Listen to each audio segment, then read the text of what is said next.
Water melon ఎలా cut చేసుకుంటారో మీకు తెలుసో తెలీదో నాకు తెలీదు. బట్ నేనైతే కొత్తగా వెరైటీగా ట్రై చేశాను బ్యాచిలర్ సిస్టర్స్ మీకోసమే.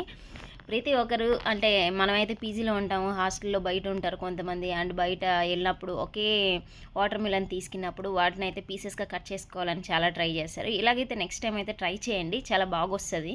అండ్ పీసెస్ అండ్ పిల్లలు కూడా ఇంట్లో కూడా కొంచెం ఇష్టంగా తింటారనమాట. అంటే ఐస్ క్యూబ్స్ లాగా వస్తాయి, క్యూబ్స్గా ఉంటే పిల్లలు కూడా చాలా అంటే క్యూబ్స్ లాగా ఉన్నాయి ఏదో ఐస్ రా అన్నట్టు కూడా తింటారు చిన్నపిల్లలు కూడా. సో ఇలా తినడం వల్ల కొంచెం బాగుంటుంది.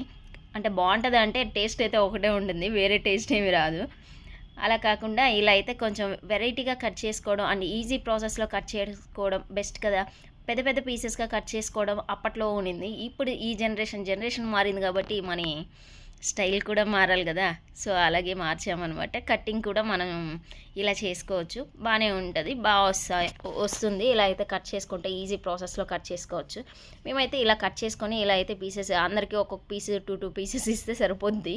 సో ఎక్కువ గ్యాంగ్ ఉంటారు కాబట్టి ఇలా అయితే ట్రై చేస్తాం. హలో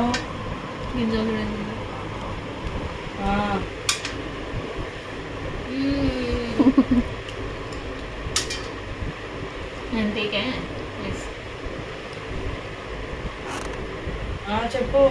మెత్తగా నోట్లో పెడితే కర్రీ ఎక్కువ